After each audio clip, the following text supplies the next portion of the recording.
Seahawks fans, wherever you may be. Thanks for listening to the show. Join your hosts, Bill Alvstead and Keith Myers, as we talk Seahawks football.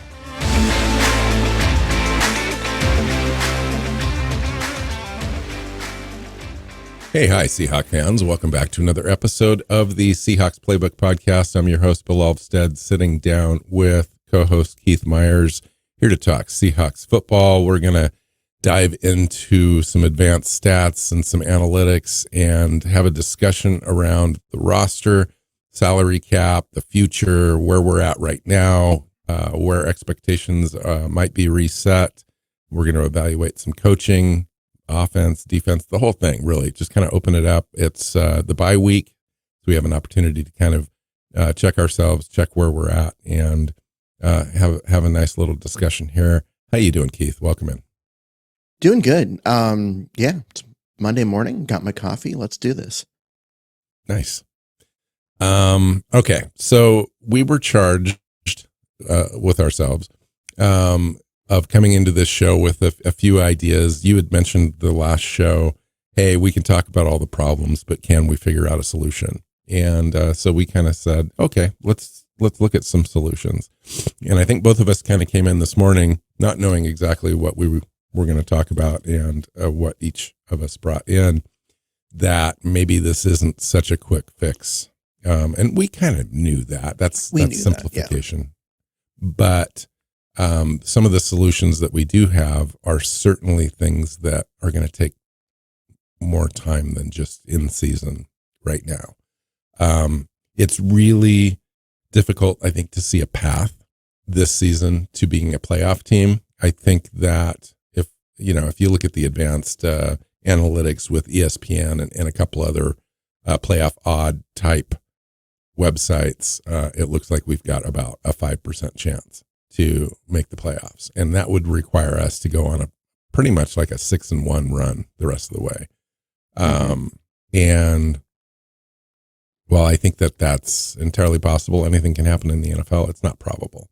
Given the inherent issues that we're having on both sides of the ball, primarily in the trenches, really is kind of what we're talking about. Offensive line, defensive line performance, both are underperforming drastically, really, in a few different select areas. And we can talk about all that. We can talk about some of the dead. I think Mike McDonald said they've got sunk costs issues on this roster. And that's certainly true when you take a look at some of the salary cap implications of this team and in the offseason. How do we address some of these fixes when next offseason, right now, currently as it stands, we have zero cap space? How do we generate that cap space? What players are we going to retain? Take a look at what we need to evaluate the rest of the season in order for this team to make the best decisions possible going forward into 2025-26 as it relates to building the roster. So let's get started, Keith, with maybe you can kind of give a general comment as far as what you're seeing, what your ideas are as far as how we transit the rest of this season, what we might be looking for, and then how do we get to where things are improving? Well, I really think that you have to start with all of this with Ryan Grubb. It's not just a roster issue, that we've got a problem philosophically of the way this offense is structured. We were excited for Ryan Grubb because his reputation and what you saw in over the course of his career was a guy that adapted his scheme to the talent.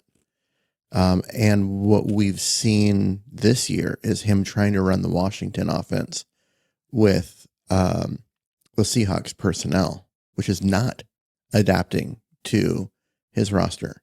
And if he's not going to do things based on what the roster allows him to, then he's not the person for Seattle. Do you think that that's a fair assessment or a fair request mid-season when they were it wasn't a request a late hire? That was a request in the off season. If he's not going to do that in the off season, then that's the problem. Well, what I was going to say is they were kind of a late hire situation. They were one of the latest coaching staffs to be assembled. Hold on. They were one of the latest coaching staffs to be assembled. All of the scouting was basically done by the time they really got into the system. And then the draft and free agency really kind of, yes, you can make some adjustments on the fly and so forth, but really they didn't have a full off season. And then, and they inherited about 70% of the roster from the old regime, and including the franchise quarterback, quote unquote. And so you've got that aspect. And then, and I hear you on the coaching realm of this. And then, but the personnel to me is also an issue too. If you can't match personnel to your scheme and it's not an ideal fit, does the coaching regime, does the general manager have time and an opportunity to work together with that regime to bring in personnel to match what the scheme is intended to be?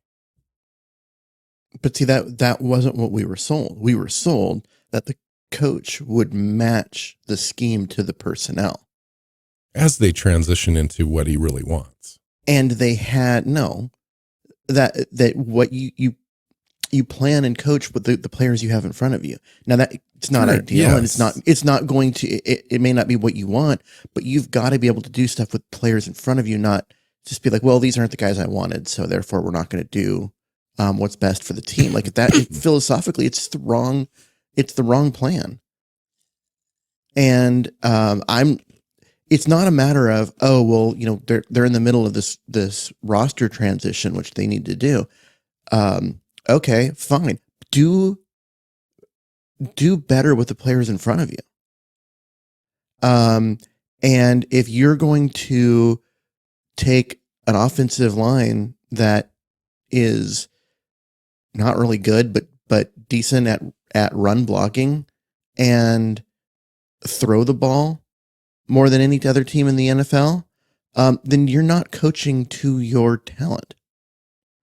Also, you've got guys on this roster that, like, your strength is at tackle. Why are you running inside zone like the old regime? You need to be getting these guys moving laterally. This should have been an outside zone running game from the beginning. Like that should have been what they worked on in the offseason. That should have been what they worked on in training camp. That's not something you fix now. It's something you screwed up by not implementing properly in the offseason. That's my problem. Yeah. Well, and we can take a look at, for example, just Connor Williams. Nice prospect, had success in this league, had the ACL. So he might not be physically exactly where he was last year. It looks like maybe he's not. He's not. But we hired this guy. So he's been a pretty decent center as far as mistake free and so forth under center, a quarterback and a lot of play action. Mm-hmm. When he has to snap back into shotgun, he hasn't been so well. In fact, he had issues snapping into shotgun in Miami. He did. A little bit. And now he's the most shotgun heavy offense in the league, and mm-hmm. we have those issues. And so this is a guy that used to be an offensive tackle. Yeah. Yes. They didn't trade for him. They signed him. They signed him. Sorry. But yeah, they signed him because Oluwatimi, who was supposed to develop and look better, looked terrible in camp. But also not part of this regime. Not part of the coaching choice. They didn't have influence on that player, but they had influence on Connor Williams. I presume they were in those meetings. Sure, they did, but it was during training camp. Off season was already long gone, and they were looking for talent at the position. They got what they got. But again, adapt to the talent you have. Get Gino under center more. You know what? You know who putting Gino under center more. You know who that would help a lot? Walker. That would help Walker a ton. Do you know what would help a lot? Is running some play action. Yeah, we ran a league low 36 play action plays plays in 2024. In 9 games. In 9 games. They run. Isn't They're that's averaging crazy to me. four play action plays per game. Yeah. That's it. That is a scheme coaching Ryan Grubb problem. That's a choice. That's a choice. Yes. That is entirely a choice. It is a choice to take a former offensive tackle, who's playing center and doesn't snap the ball to shotgun well, and make him the center snapping highest percentage into shotgun of any center in the NFL. Right. That's a choice. Right. We talk about, and he's a much better run blocker. When you take a look at the advanced stats too, he's a much better run blocking offensive lineman than he has been a pass blocking guy. And you're asking him to run the most pass blocking heavy scheme in the league. Yeah. As well. And we talk about like, oh, well, they're only averaging 3.9 yards per carry with Walker and all of that. Yeah, but you're playing him out of the shotgun. Give him an opportunity. You can't run counter plays. You can't do a lot of different things when you're running out of the shotgun every single time. The nice thing about running from under center too is it disguises things a little bit more in the run game. Like exactly, like defenders just can't see the ball as easily. Now, when it's in shotgun, you can see everything. It's as bright as daylight back there. So yeah, I agree with all that. It is an issue. It is an issue. Now, this on paper, like prior to the season, let's talk about expectations. And maybe at least I'll speak for me, a little bit more optimistic than I should have been given the new coaching regime. But I was looking at the personnel and what we did in the offseason and thought, okay, I can easily look at this offense and say, if we can protect, and I think I prefaced it with that even in the preseason. I said, if we can create protection for Geno, this offense could be top 10. We've got a top 10 potentially a running game with Walker and Charbonnet. Got a really decent placeholder quarterback, but nonetheless decent veteran guy that's going to make good decisions, et cetera, when he has protection. And that's been proven out. Stats prove that. And the offensive weapons, they're just, top 10. And so far we're a 15th to 20th ranked offense in points per game. We're the 15th ranked offense in points per game at 23.3. I mean, if that's the ultimate test, is how many points can you score? That's it. Mm-hmm. And then, so that's just the offense. And we can go into further depth in individual position groups and all that stuff. On the defense, we've got issues as well. You talked about the trenches there and the ability to not stop the run, which is the primary issue, I think, on defense, is that Seattle is ranked 23rd on defense in points allowed per game, 24.6. So we've increased like 4 spots on the defense from last season with a completely new regime. I saw a lot of improvement in this last game. I'm willing to let this particular thing play out a few more weeks before I pass judgment, because what we had on defense, and we saw it, there were some issues with roster construction and the way certain guys were playing, especially right in the middle, with Baker at middle linebacker and Jenkins at strong safety, and just guys not doing their job. And we heard Leonard Williams come in and say, like, yeah, that's the problem, is these guys are competitors. They're trying to do too much, and they're doing their job. Well, and Kayvon Wallace is very low ranked as well. Yeah, but Kayvon Wallace in general, he just isn't playing. Right. And so that ended up being that signing, which was a very low key signing to begin with, ended up being for nothing, because he got beat out by Kobe played Bryant. 25% of the snaps, though. But he would have played less if it wasn't for injuries. Kobe Bryant has played double the snaps of Wallace, and also played much, much better. Like much better. Yeah. Kobe Bryant is, I'm going to say right now, he's probably like the 6th or 7th highest ranked defender. Now I'm looking at Pro Football Focus stats overall.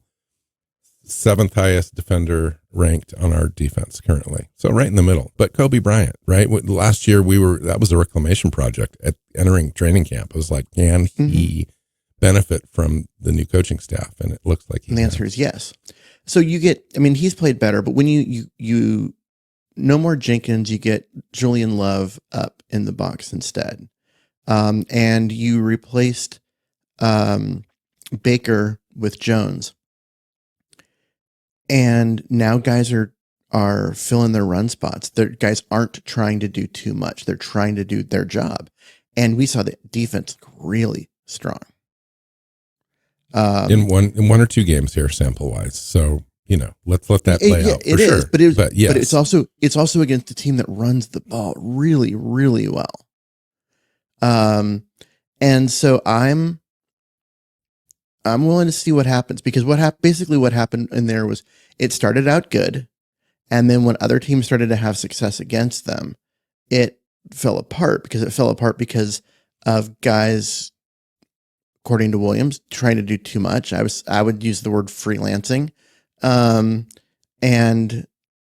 that kind of stuff. But now that they've got some holes filled and they're back to being disciplined, the defense looks like it could be a lot better, because they just shut down one of the best running teams in the NFL. Let me give you the top 5 worst defenders on the Seahawks roster. Top 5. Dre Jones. Well, I'll go in order. Jonathan Hankins. Yeah. We knew is that the might have been a worst problem. defender on the entire team at a Pro Football Focus ranked of 33.6. And how much of that is and he has 300 snaps. How much is that? He's ranked 128 out of 129 defensive tackles in the league. So, but look at the splits between versus the pass versus the run. Yeah, he's had 165 against the run and 104 against the pass snaps. Yes, and what are his rankings? The grades are 36.4 against the run and 53.1 against the pass. So this is which is opposite of what you're supposed to look for. 350-pound nose tackle who offers nothing against the pass, because that's not who he is. And yet he's been average, slightly below, but average against the pass, and has been pathetically bad against the run. Correct. Now that's just one player. I know, but I'm just saying, like, this was a guy who was brought in to fill a role and has not been filling that role. Right. Here's another player that doesn't get a lot of playing time, but it's on the roster. Miles Adams. He's overall 40.4. So you can't play him. And then you've got Trevis Gibson. It hasn't played many snaps, slightly more than Miles Adams, but he's ranked 33.1.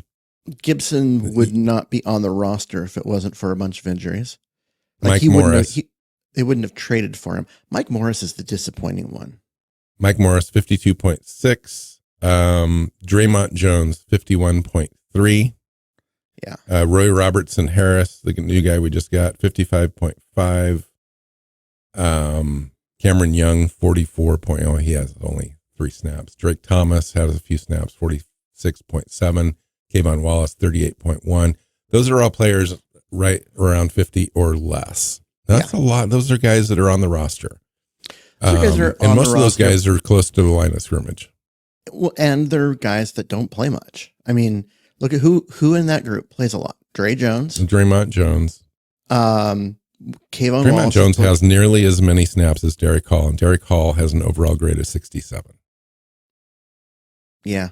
Boye Mafe has a 73.5, one of the highest defenders grades on the team. Jaron Reed has a 72.0. Jaron Reed. Leonard Williams has a 74.2. So there are players that we know about that are playing well, but any depth position and Draymond Jones, which is a starter, is playing poorly, defending the run and overall.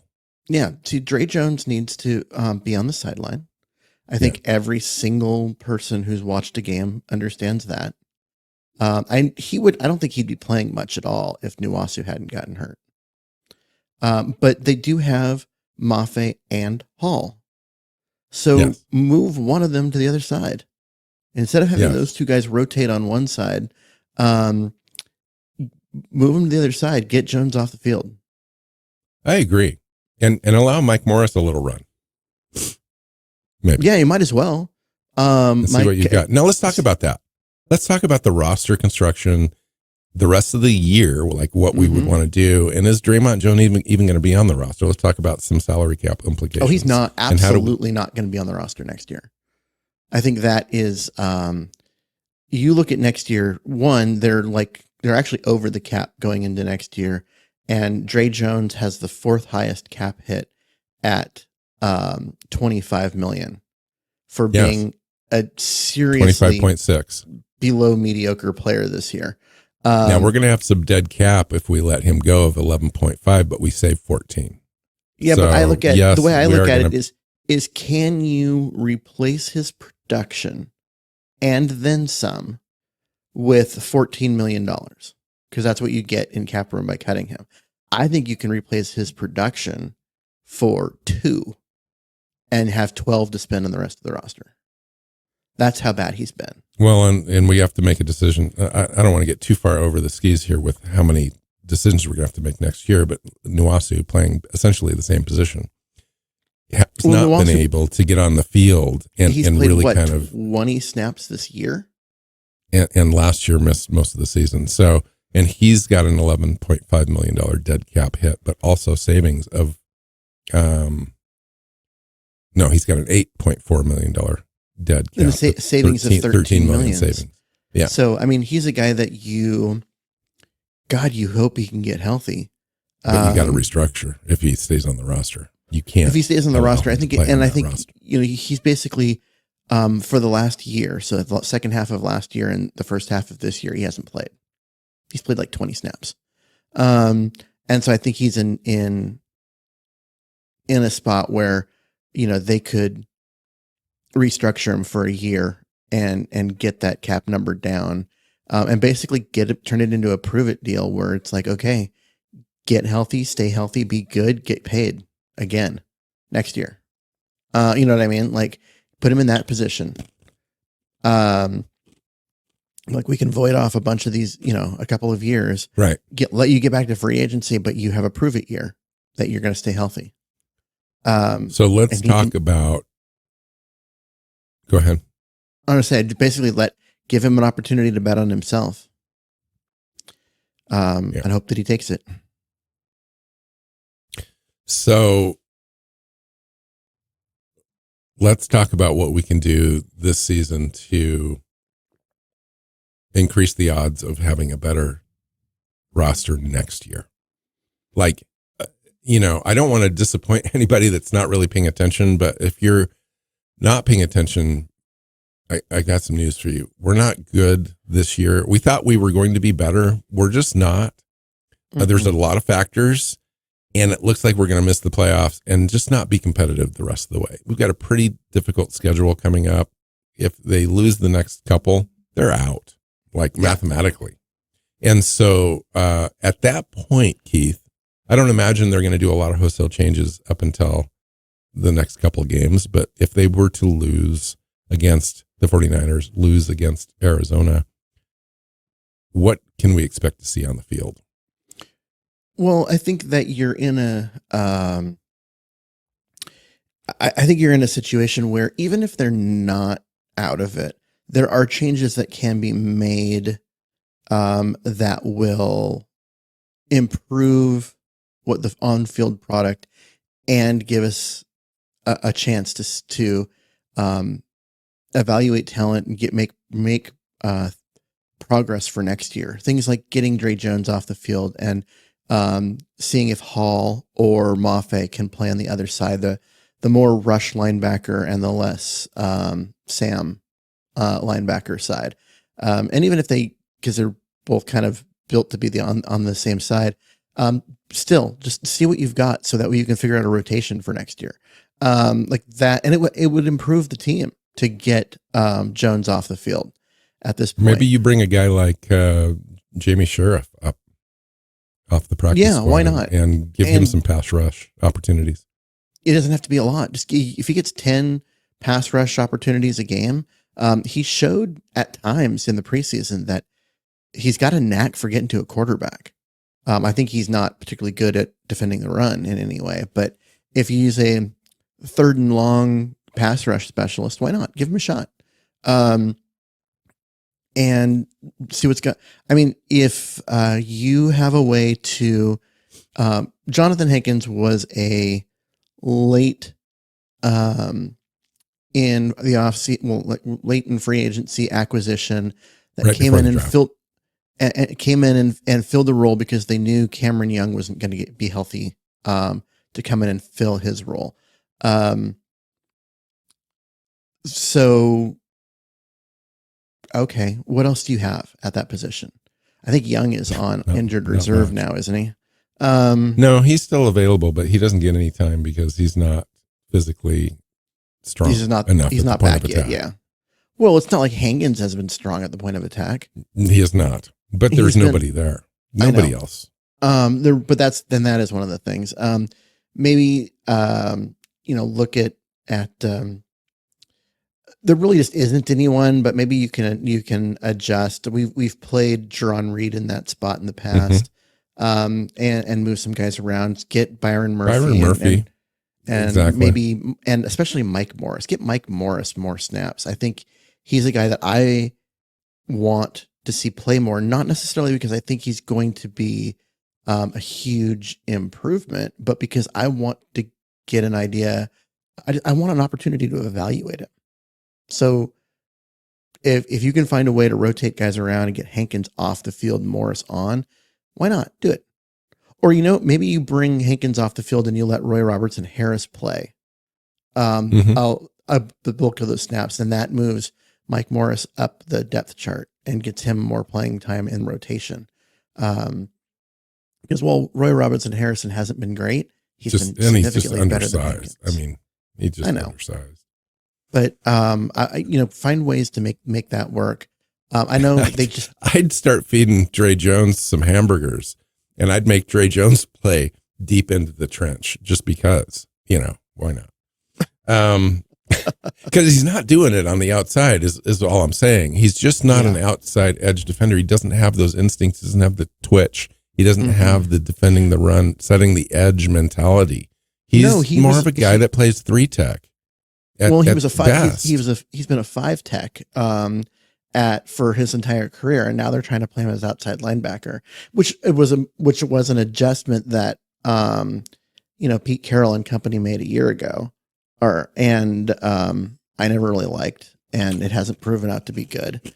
But yeah, it's like he needs to come back up and be the 5-tech. He needs to be in the Leonard Williams backup kind of realm. Herein lies the inherent issue of just having the roster you have and not being able to really make enough in-season changes in order to affect the play on the field substantially. And I think in order to fix the defense, you've got a multi-pronged approach. And the first thing is to be able to defend the run better on early downs. Yeah, the whole thing is dictated on dictating terms to an offense, and we can't defend the run, especially on early downs. The entire playbook is open against you on defense, and it's really difficult to be successful when you don't know what's coming at you. Like if you can't predict a certain amount of plays a game, it's hard. Yeah, well, and that's where the Uchenna Nwasu re-injury has really hurt them, because he is supposed to be the starter there, and they believed that he was going to be healthy, that he was going to be back because his injury was so early last year. And then he wasn't ready right away, and it took a little bit for him to get on the field, and then he made it through part of one game and then got rehurt, and now he's out. And he really should be the starter, not Dre Jones on that side. But with him out, they're trying to make do. I think that you move one of Boye Mafe or Derek Hall across into that side, and you just get Dre Jones out of there. Just at this point, I mean, Dre Jones and Travis Gibson are the two backups at outside linebacker, and both of them have been awful. Well, really, Dre Jones has been a starter because they don't believe they have an option because Hall because you and can't Mafe put Miles Adams in there. Yeah. Yeah. And Miles Adams is a lineman, not an outside linebacker. True. But there's just no flexibility. So the Mike McDonald thing is just based on defensive flexibility, like being able to move around, and they just don't have those options. Yeah. On defense like they should. And I like your comment earlier about Ernest Jones coming in and solving some of these issues, but they're also second level issues. It's like they didn't have the opportunity to address that front level stuff. They just didn't. By the time the season got started, it was over. And we talked about that in the offseason, Keith. Did they do enough to stop the run this year?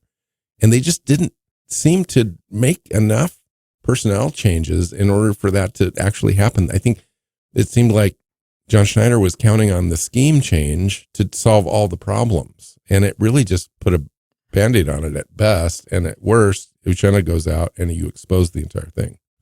Well, and I think part of it is now that you've got we've had one game with Ernest Jones having practice. We had one game where he showed up, went through a walkthrough, and then played and had 15. Yeah, and had 15 tackles. But then we've had one where he's actually practiced and known the name of his teammates, and it looked really good. And they did hold Kyron Williams to 69 yards and a 3.1 carry. That's average. What I mean. This is one of the better running games in the NFL that they went up against, and they shut it down. So Ernest Jones, among linebackers in Week 9, had a 83.4 Pro Football Focus grade, 5th in the NFL, 85.7 run defense grade, which was third on run stops, tied for 5th. 3 run stops. I mean, it's not just his play; it's the trust of the people in front of him. They know that he's going to do his job, so they are staying home. I think what you're going to see is better play up front because they trust he's going to be in position. He's going to if they do their job, they trust he's going to do his. And they didn't have that trust in Baker, which is why they were trying to jump into a different gap and giving up and then getting gashed. They were so much more disciplined in this last game with Jones in there. And they had 9 days to prepare. Yeah. Or 10. Yeah. And so, I mean, it's, I think that there are some individual players with Dre Jones and Jonathan Hankins that need replaced. Just straight up. They just need replaced. There's no saving either of those, roster spots, but the rest actually looks like you could work with and do a lot with. And when they're if you were to draft today, what's the biggest need on the defensive side of the ball? Nose tackle. It's the same thing that's been do you think that the coaches view it that way? I don't know. Or would they say it's another pass rusher? Or would they say it's an edge defender that can hold the point of attack? It would be to replace Dre Jones rather than replacing Jonathan Hankins. Yes. You'd still replace Jonathan Hankins with something, but yes. But it's which one do you do first? Yes. Honestly, probably Dre Jones because that's a more difficult position to find and fill. And so that's why those players go early in the draft, and giant nose tackles go later. And they're cheaper. Yeah, I think that the biggest improvement that you could make for the defense and actually have it be just noticeable on the field would be a big nose tackle because they can't keep losing at the line of scrimmage. And that's what was happening the 4 weeks before last week. So you started this conversation talking about the offense and Ryan Grubb being the main culprit on the offensive side. I think he is. I honestly do. Let's talk about the offense a little bit. And so let's talk about the offensive line. It's kind of one of your specialties. You kind of pay attention to it more than most. Obviously, we've had struggles there. It's not because of lack of investment, though. They did go out and, a third-round pick. They drafted Charles Cross in the first round 3 years ago. Same with Abe Lucas, day 2 pick. Turned out that he was going to be pretty awesome, and then he got injured, and it just hasn't really been the same. They went out and invested in Connor Williams. Yes, a late free agency guy, had coming off an ACL. That's why he was so inexpensive and available. But nonetheless, they went out and addressed that. They got Tomlinson. A huge investment, though. Obviously. It wasn't a huge investment. And Tomlinson wasn't a huge investment either. Tomlinson was a late in free agency bargain basement pickup. They needed. So they spend the least in the NFL on their offensive line, but they have thrown players and so forth at the offensive line. It's not like we should be the worst that we are in the league, but here we are. Well, I think that you have, you look at across the offensive line right now and you have one starter. And that's it. You have one starting caliber player. I would give you Connor Williams if you had a coaching staff that knew what it meant to not play in shotgun. But you've got Charles Cross. But Tomlinson was a Band-Aid and not a good one. Bradford is there, who's been a disaster. And Haynes, who I'm telling you, his college tape looked really good. I'm still struggling with the evaluation of how he ends up being worse than Bradford. And this is an evaluation where the coaches were involved. Yes. And he was the choice. It's not like they waited and waited and waited in the draft. He was kind of looked at as maybe being drafted slightly later than his tape indicated. Yeah. So it's not like, he could have potentially been a second round draft pick. Yeah. He was not a reach in any way. This was a guy that he was the highest rated true guard. There were a lot of guards that went in front of him, but they were guys that played tackle in college. Christian Haynes was a guard in college and was going to be guard in the NFL. And okay, there he is. But he's a guy that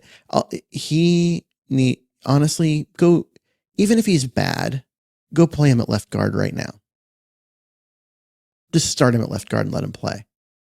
Because he's not going to be worse than Tomlinson, because Tomlinson's been awful. And he's going to be in between Connor Williams and Charles Cross. Give him an opportunity to truly develop as a player. Now, he was a healthy scratch last game. Which tells you something is going on with his mind. Like he's either defeated or he since being benched, that's just, he's not used to that. And so it's like it's really been hard on him. I don't know.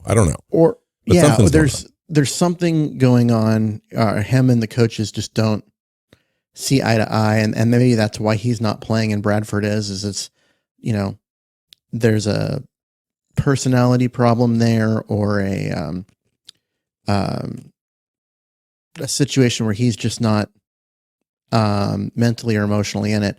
Fine. Then chalk that up to a miss and move on. But if he is capable of playing, he should be playing. He's like a third round pick this last year. Get him in there, at least get an evaluation of what he is and who he is. I agree. Totally. 100%. And Laken Tomlinson is not part of the future. He's not even really part of the present. So get him out of there and get Haynes in there. And if that doesn't work, and this thing does go south, then get Lumea in there. Nothing else. Let the kid get some tape so he can self-scout over the offseason and learn. Get him some playing time. Why not? I mean, Michael Gerald was Christian Haynes had it. Go ahead with Christian Haynes. We're talking. So that's Christian Haynes has got like a 50.0 grade, a little bit better in pass in run blocking. believe it or not. Laken Tomlinson's got a 68, which is better than I thought. Mike Jarrell has got a 40.3. Certainly not a plus. I mean, he was looked at as being workable that first game, and then after that, it's been kind of a mess. Yeah. Charles Cross is an 84.6 grade, the highest grade of any position, offense or defense on the team. Yeah. Because even though people like to complain about Charles Cross, he's been good. He's the only player who's been good. Now, has he been perfect? Yeah. No. He hasn't. But Connor Williams has a 63.9. Anthony Bradford's a 50.4. Noah Fant's a 62.8. Not a huge upgrade there. So it's, the offensive line in general has just not been good. It's just, it hasn't been good. So Stone Forthsight's a 43.1.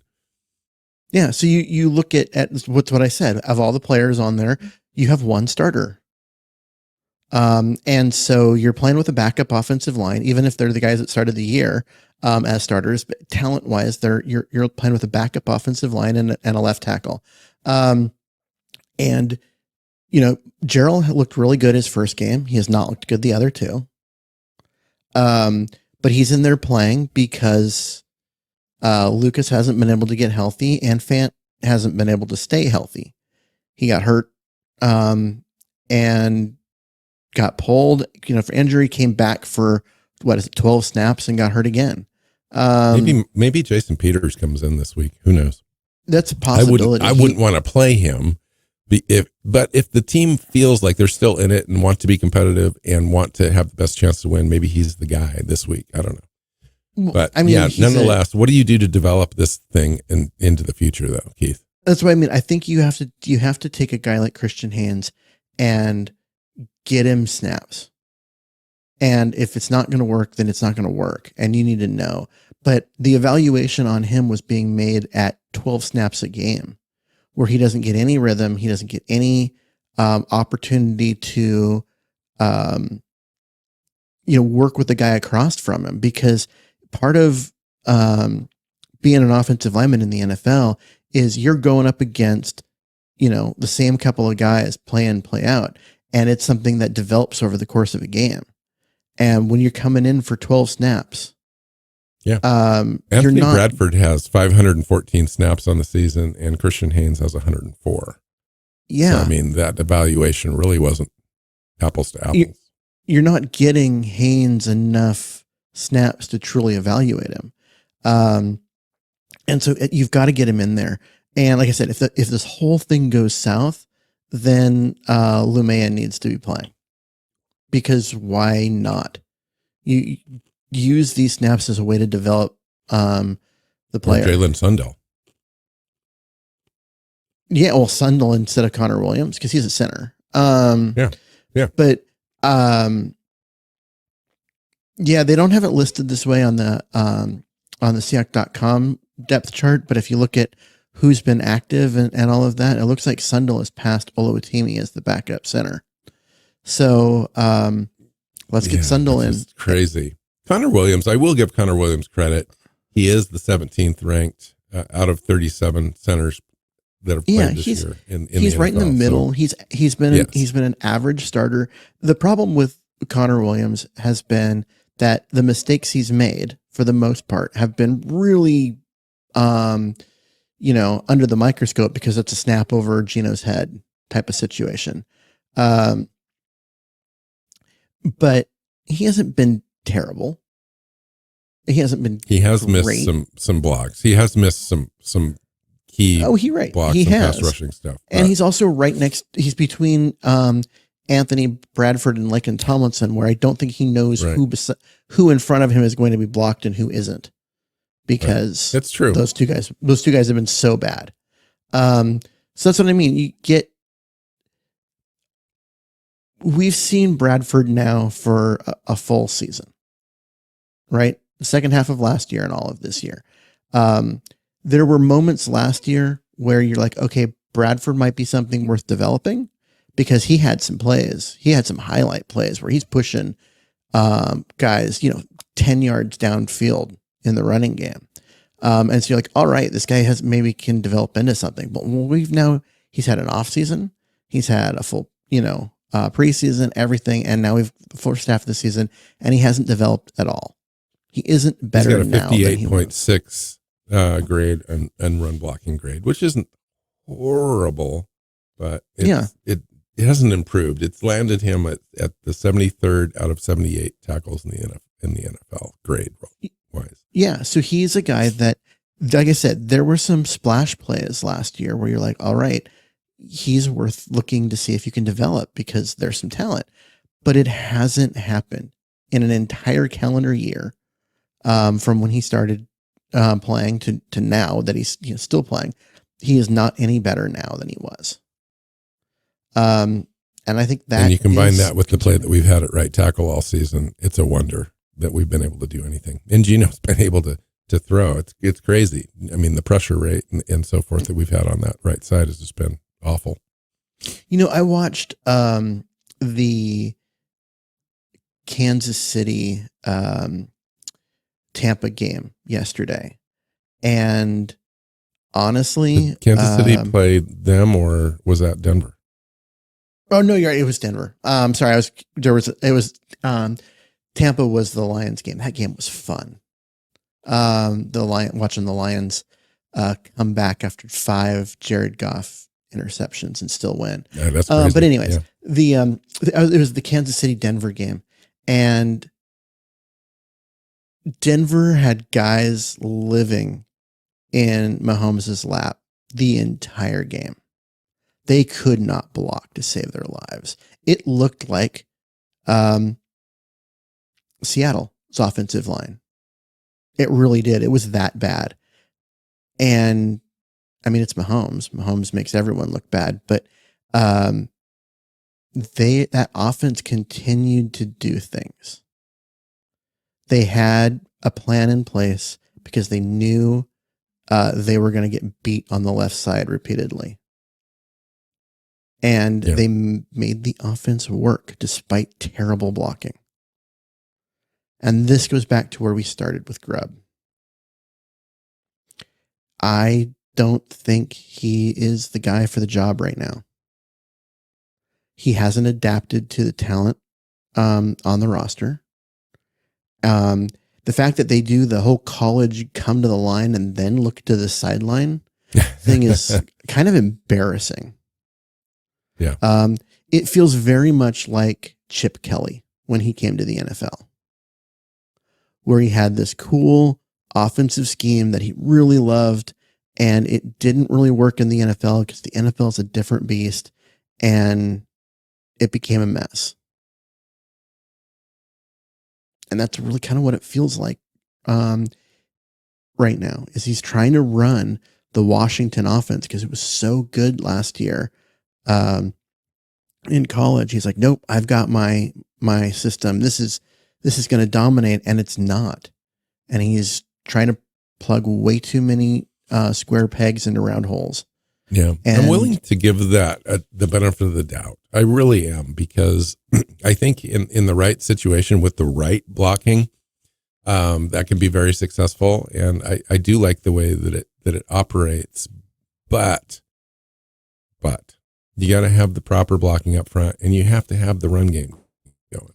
So it has to be. I want one more season to see if that gets solved. And you're not going to get a run game going when you're operating out of shotgun so much. Like, give the guys a chance. I hear you. And if you want your offense to work, adapt to the talent you have. Like, that's what he was known for in college. But we're still ranked 15th overall in scoring. Yeah, because there's a lot of talent. You've got Walker, you've got DK, you've got JSN, right? There is a lot of talent there. Imagine what they could do with a scheme that actually worked for the talent they have. That could overcome the awful offensive line because they have plays developed and created knowing that they're not going to have good blocking. The same way that Kansas City did yesterday. Yeah. And we've seen situations where I think Gino gets the ball out quick and this offense seems to operate a little smoother. Mm-hmm. When design plays are long forming. We've had this conversation for years over time. You know, the offense doesn't operate because we haven't had an offensive line for years. And so when you have, and I get it, offensive coordinators want to get the ball downfield and they want to take shots and they have the personnel on the field to do that. But this offense dictates that we need to get the ball out quick. We need to have some play action. We need to help Geno in any way possible operate the offense as efficiently as possible with the challenges we have up front. We just don't do it. Mm-hmm. So I agree with you. I mean, a year ago, Grubb had an elite quarterback and an elite offensive line. Yes, but he also had an elite quarterback for the level of play that he's at. And I think you got to look at the fact that Geno is not an elite quarterback. The equivalent last year with Penix was he had the Patrick Mahomes of college football. He had an elite quarterback back there, and he doesn't have that this year, and he's not adapting to that. He's got a really good quarterback who's played pretty damn well most of the time, although his interceptions are some really bad decisions. A lot of those. He's made some Geno Smith level mistakes. Let's just say that. But he's also made some Geno Smith level plays. Yes. He's just like that one time I texted you, I said, okay, this could go any number of ways, but also Geno could lead us to on a 97-yard touchdown drive to win this game. And that's exactly what he did that time. And he's also got the ability to step out of the end zone and take a safety because, there's just a number of different things and that's been Geno Smith his whole career he is not an elite quarterback. He's not a bad quarterback, and anyone's trying to say that he's awful or trash or anything like that is wrong. And that was me before he became our starter. When I was like, oh my God, did you watch any of his Jets tape? But he's not bad. He's actually pretty good, but he's not elite. He's not great. And I think that you have to take that with where it is. Jared Goff is not an elite quarterback in any way, but look at what they're doing in Detroit.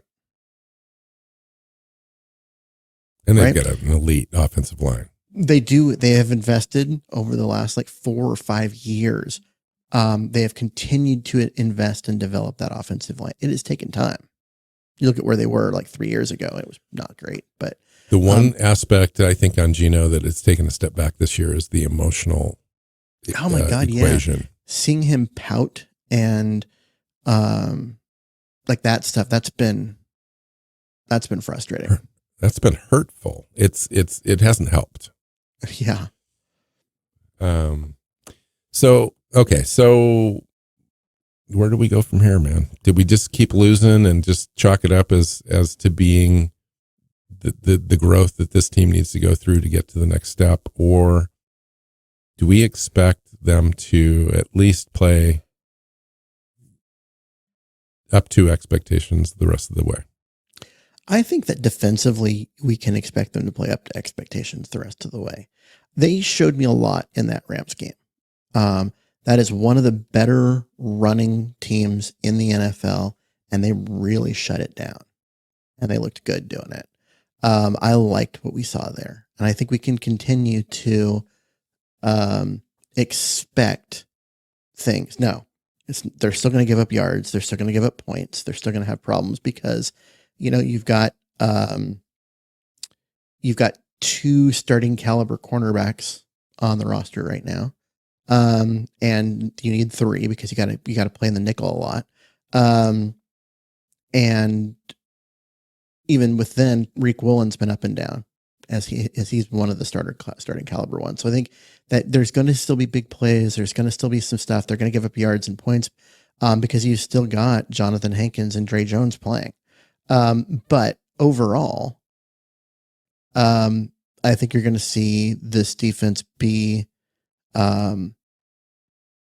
better than we saw there for that stretch where they were just getting gashed, and good enough to win games.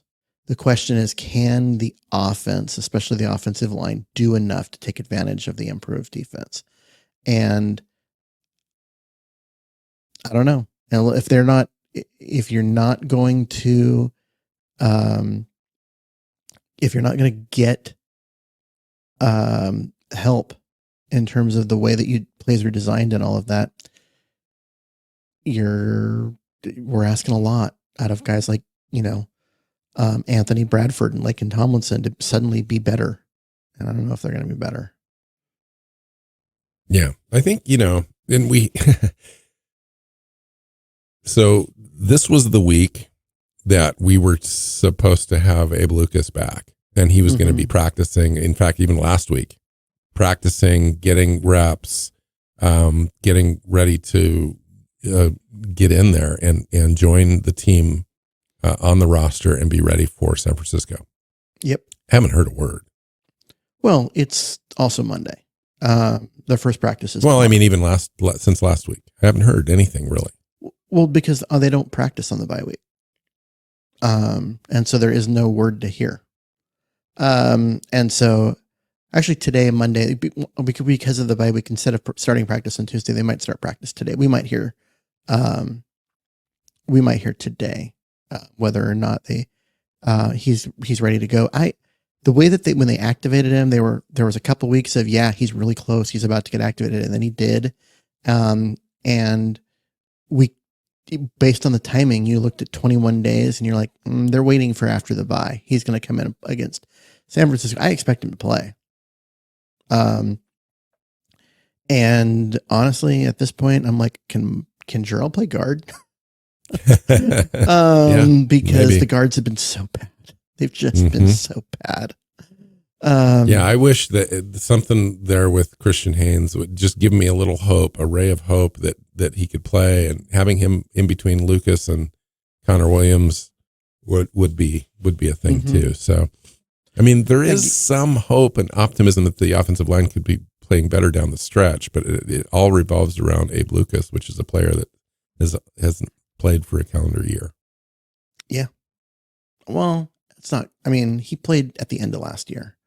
But he missed the first half of last year and then wasn't as good because you could tell he couldn't move as well because his knee was bothering him. And then he had the surgery, and then the recovery from that surgery was way longer than everyone, including him and the coaches, anticipated. So we'll see what he is now. If he's the guy that we had at the end of last season, he's an upgrade over anything they've had so far this year, and that'll be good. But he's not the game changer he was as a rookie. Because if they get rookie Abe Lucas back, suddenly this offense can look a lot better because the guards may be bad, but the tackles will both be really, really good. And that means you can keep a back end knowing their job is to fix whatever the guards screw up in pass protection, and you can trust your outsides.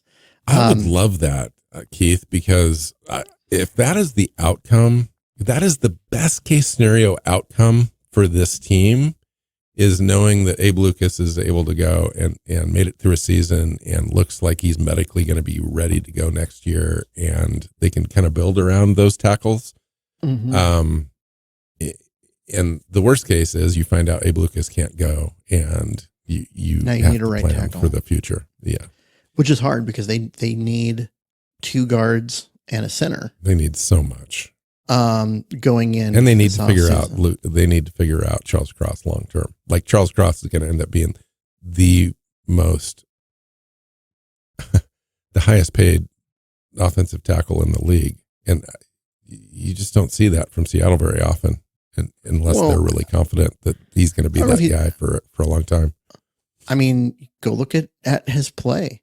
He's playing on an offensive line that's terrible, but he's actually been good.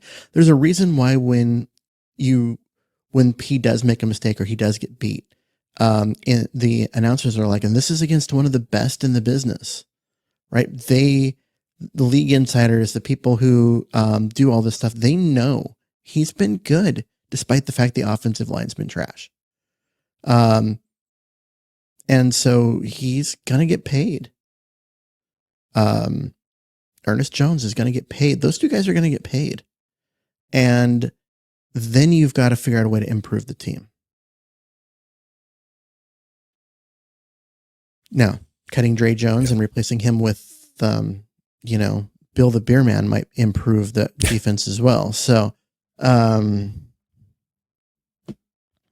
yeah, I think we'll have plenty of time to talk about roster construction and salary cap in the off season, or right when the season ends. Essentially, we can kind of make that conversation happen. But there are opportunities. We might have zero cap space shown right now on Over the Cap, but there are a lot of things that this team's going to be able to do in order to get what it needs to get in order to make significant changes. So, yeah, Tyler Lockett is. I'm sorry, everybody. I know we all love him. He's been so good for so long, but yeah, we're looking at his Tyler last. Lockett's not going to play wide receiver at $30.8 million next year. No, not with what they're getting this year from him. He's not. He's no longer that elite player that he once was. And so, he's the number 3 wide receiver on the team. He's what? He's the number 3. He's the number 3 or number 4 wide receiver on a team now, and I think he needs to be closer to 15, maybe 12, or even less. He needs to be closer to. But he's probably not going to get what you're getting with Seattle, unless he wants to stay. In fact, congrats to Tyler. They just announced they're having a child. That's awesome. Which even indicates even more so that he probably doesn't want to move, and probably may want to retire and just be home with a kid. Maybe. That's awesome for him. And DK Metcalf is coming in at 31.8 next year, and that's actually in line with his production and talents and ability. If you look across the league,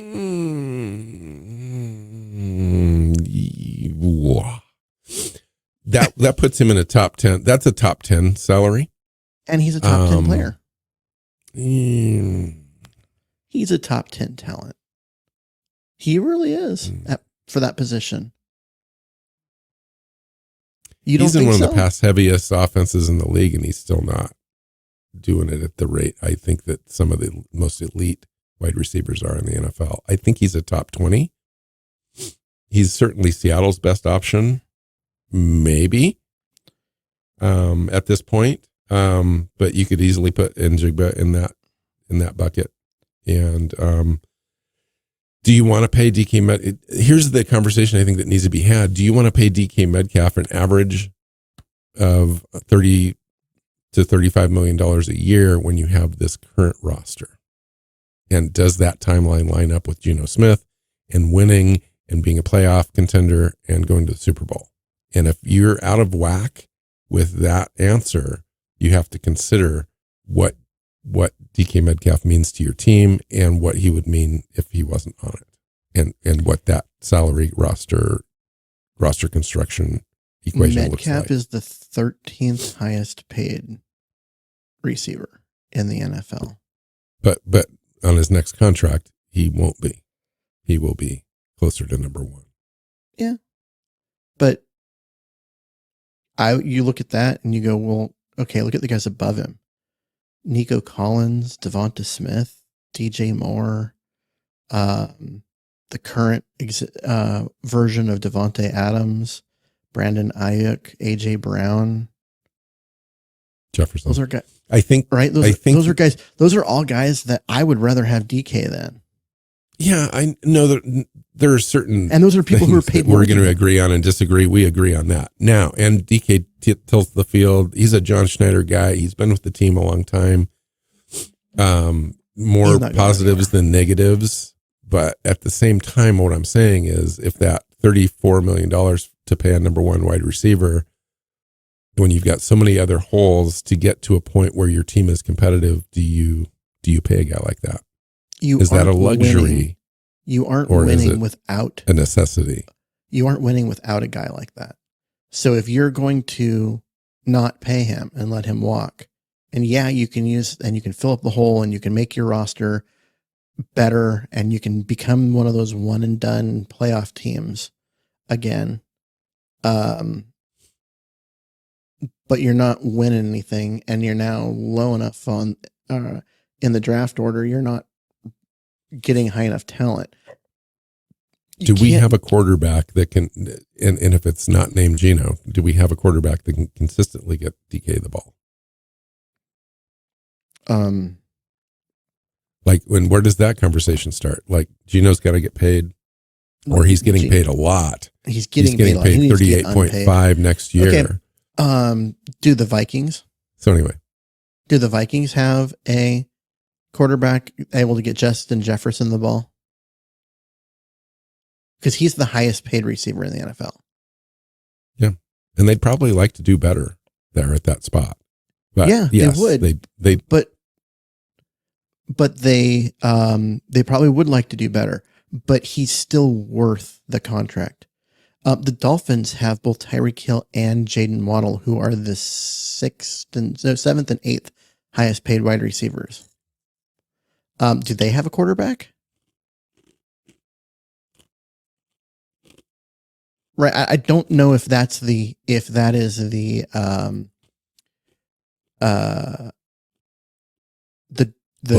answer to that. That's the question. There's two quick answers that I can give on DK Metcalf. A, if you're not going to pay Tyler Lockett, and Tyler Lockett's off the roster, there's a reason to pay DK. And if Geno Smith, if you're not paying a quarterback, then you might as well pay somebody and DK could get some money.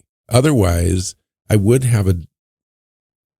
be okay with a general conversation. It doesn't mean I'm right or wrong. I'm just saying I think you have to have a conversation about the roster construction and how much DK costs versus where your roster is in relationship to winning. So like, do you construct a roster with DK being the highest paid guy in your team? Or do you construct a roster where Charles Cross is the highest paid guy in your team and the second highest paid guy is maybe, another offensive lineman or whatever? I'm just saying the offensive line is the lowest position group contract status in the NFL. And to realign that a little bit to reflect your team philosophy, which is we want to be physical.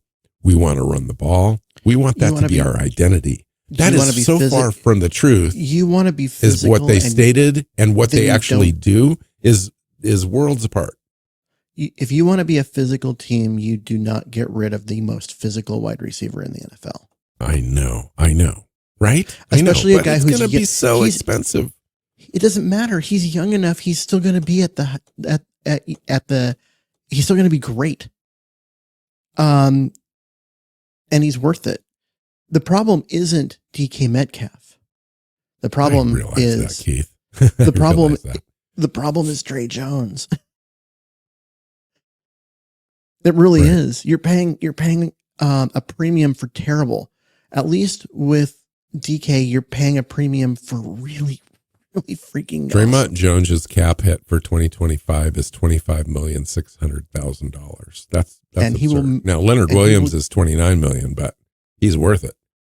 Even then, though, those numbers are extraordinary to me. Yeah, but I think one of the things that's missing in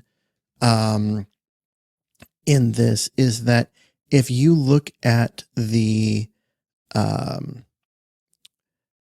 what the cap is, the base salary cap for this year is now $255 million.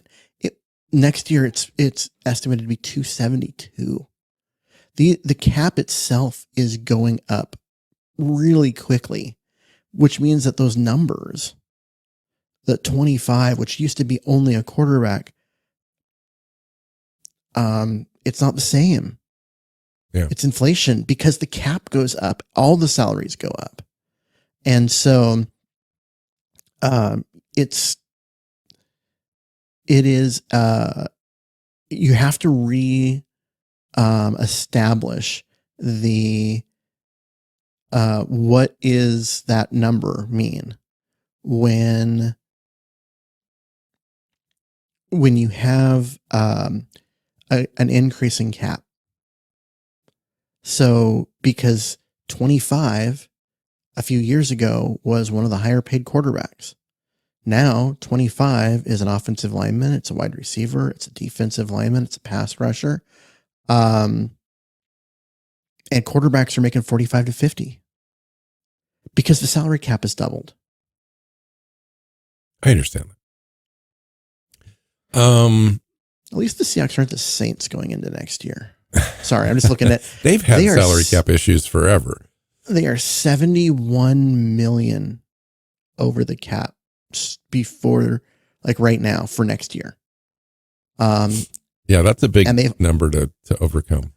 And they already have $48 million in dead money for next year. Because that's what they keep doing is they just keep, in order to get under the cap, they kick the can down the road another year, and it makes next year worse. And then the following year, it will be even worse because of the way that they're operating. At some year, you have to just realize you can't put the team together and just cut everything and completely start over and rebuild and get out from underneath all that dead money. And I hope Seattle never walks down a path where they do any of that. Yeah, well, that's tough because we're going to have to walk from some salaries next year. Is probably going to be at least $30 million in dead cap next year. And Jamal Adams and Diggs are coming off. Yeah, so we're right now, almost from scratch. Right now, the Seahawks are they're about $5 million over the cap, but for dead money next year, there's currently only $231,000. Yeah. So you're going to start that book over, but yeah, so you're getting a lot of that dead money off the books, which allows you to create some in order to get yourself in a position where you can build your roster. Because they don't have a lot of dead money going into next year, which they're actually not in a bad spot, especially when you've got some really bad contracts like Dre Jones that you can get rid of and generate all the cap space you need. Yeah. And we need to have some hard conversations about a few players. Nuaso is a player that we need to have a hard conversation. Like, can we keep paying a player that can't get on the field? I know he's had some bad luck on the injury. Yep. I agree, but you can't play. You can't pay Nuasu at $21.4 million to play 12 snaps or 20 snaps. Is what he's played this year. And then Noah Fant. Like, why are you paying a guy to catch the ball when you don't use a tight end like that? Fant, I think, will be gone. We've seen this year that AJ Barner he's younger, he's cheaper, he's a better blocker, and has been able to do a lot of the things this team needs from a tight end. Like, he's been such a good pickup. Yes. Like, he's been an underrated. But you can't pay Noah Fant 13.5. But if you let Noah Fant go, you're only saving 4.5, but it's going to cost you $9 million in dead cap. Well, he's almost a better restructure candidate. Or he's if maybe he's got some trade value, and you can get a 5th round pick to get his roster or to get him off the roster. And because of the guaranteed money, you actually generate more cap that way. And so like that might be a way to do it, or you restructure it and get his cap number down for next year, push the dead money into the following year, and then you cut him after that. And so you have him for one more year, and then you're free of that contract. But there's lots of different things. You start looking at this. I think that the Dre Jones and Tyler Lockett are the two ones that really stand out. That and Geno Smith as guys that can. Those contracts are not going to exist in their current form next year. Whether that means restructure like it is with Geno, or just remove as it is for the other two. You're going to generate a ton of cap space with those 3 contracts, and probably an extension for Metcalf. That's going to be able to save you some money. So I think you could easily generate $45-50 million in cap space next year if you allocate about 25 or 30 million of dead cap. So we'll see how that goes, because I think you're going to need at least a minimum of $50 to $60 million to play in free agency to build the roster correctly. We've got a pretty decent allocation of draft picks. When you count the comp picks in, we've let a couple of those to go to get a couple players in here. I think we'll be able to do whatever we need to do in order to build the roster correctly next year. So no worries there, even though the cap looks weird right now. It's not going to be that way. No. Okay. Well, cool. So this next week we play the 49ers on the road. Are you, just early look, are you expecting a competitive game? I am. Actually, I watched the 49ers play who were they playing? No, I don't even remember. I watched 49ers play yesterday, and it was not, I mean, it was a win. And I expected it to be a blowout, and it wasn't. It was a overtime win. This is a team that's The Buccaneers. It is Tampa. Okay. Yeah. Oh, that's right. I was thinking the Detroit game, and the Cardinals won as well. But yeah, so they won. The 49ers did. I expected them to win easily, and they didn't.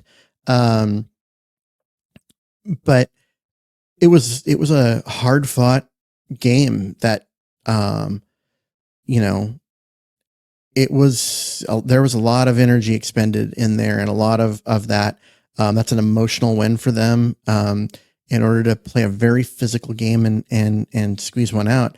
But so they're coming in with that, and Seattle's coming in off a bye, rested, ready to go. I think it's going to matter that they had a really tough game this last week, and Seattle had a bye. Although I don't like the fact that Christian McCaffrey is healthy now, and that makes life beating the 49ers so much harder. It's so good. Yeah, this division is getting harder, and we're not getting better. So it would be nice to win this game. I would love to see a win. I think that the team psychology could use the win. I think Mike McDonald could use the win. And I would like to see an in-season adjustment on the coaching. Shanahan's no easy coach to win against and to look good against. And I would like to see Grubb and McDonald both really kind of make the tweaks they need to make in order for us to look more competitive on the field. The trench lopsidedness of the last game and both sides of the ball was so evident, so far apart. Schematically, I'd love to see that gap shrunk a little bit. I realize the personnel is the personnel, but the gap in the coaching could change. I expect the defense to be better, continue to be good. I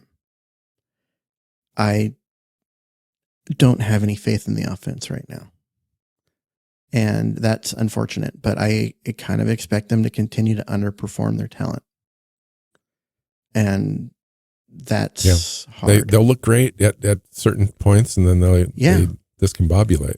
Because they have some really good talent, and so they're going to be explosive, and they're going to do good things, but they aren't going to have any kind of consistency. They're not going to put together long 7-minute drives that keep the defense rested and really lean on the opposing, because that's not who they are. They just don't have the scheme to do it, and they're not physical enough up front.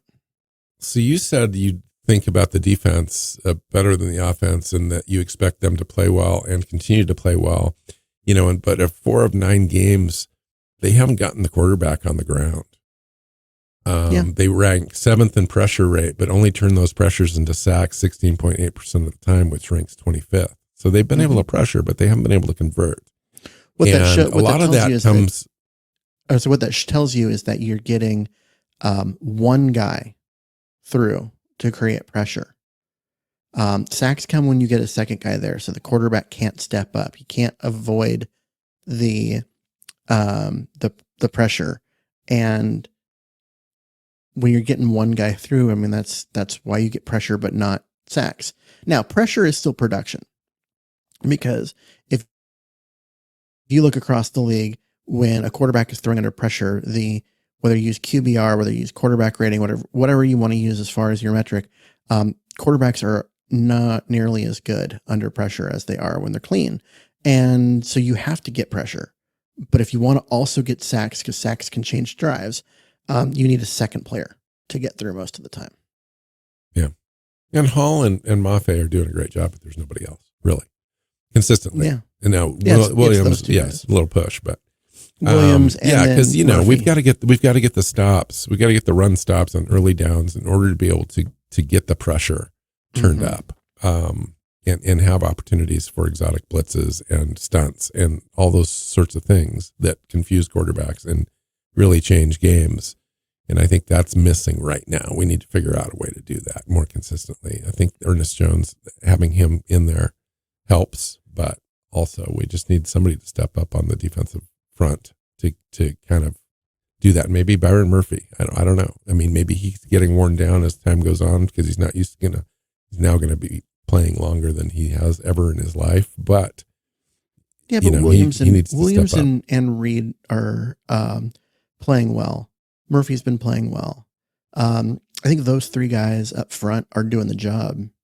Problem is they're not getting any help at nose, and they're not. There's just no rotational depth, and that's been. We knew that going in. I mean, that was always kind of the thing. That's why they made the trade for Robinson. Was it Robinson Jones? And they Robertson Harris. God, it sounded wrong. I know it's Robertson. Robertson Harris. Why they made that trade just to give them another body in the rotation, because they didn't have it. And yeah, I mean, these are guys that that's part of the reason why the defense has had these struggles, is because they've had guys playing that are playing well, but you can't play defensive players that many snaps. They wear down.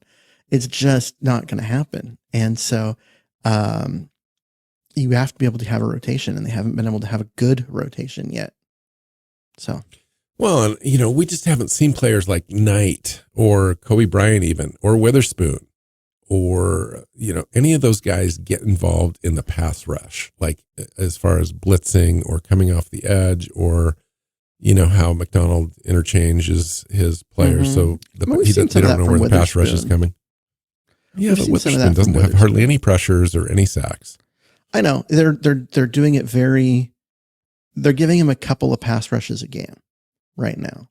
And part of that's because you've got, but Bryant and Witherspoon have great ball instincts. I mean, those guys need to be involved, I think, a little bit more. Yeah, but then you're in the back, on the back end with Josh Joby expected to cover one of, Listen, whatever we're doing right now isn't working completely. I mean, I know that you said we're improving and so forth, but nonetheless, we're still middling. And I think that you need to try a few things. You need to see a few things. You need to see what your scheme can do, what your players can do, that get your best players involved more to make plays. I just think that they need to have a little bit more playmaking on the defensive side, a little bit more turnover-worthy plays. And you do that by creating issues and problems for other teams, and they just don't do enough of that. Mm-hmm. Okay. So we'll come back later this week, and we'll talk about this game specifically against the 49ers and run that down for you. But good conversation today. I don't know that we necessarily solved anything. I think that long term, it's easier to solve these problems than it is in season. It was always going to be that way anyway. But I think that, seeing some new players, seeing some opportunities arise for different things, and then seeing Ryan Grubb make some adjustments after the bye for the remainder of the season to see if he can use personnel better and just call a better offense. I think a more balanced offense would be good. Getting Abe Lucas back would be just absolutely a game changer. Yeah, it really would.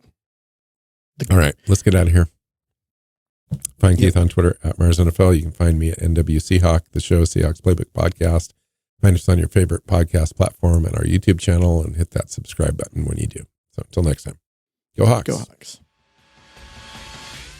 Seahawks Playbook podcast listeners, thanks for joining us for another edition of the show. You can find us on Twitter. Bill is at NW Seahawk, Keith is at Myers NFL, and the show is at Hawks Playbook. You can listen and subscribe to the show at SeahawksPlaybook.com.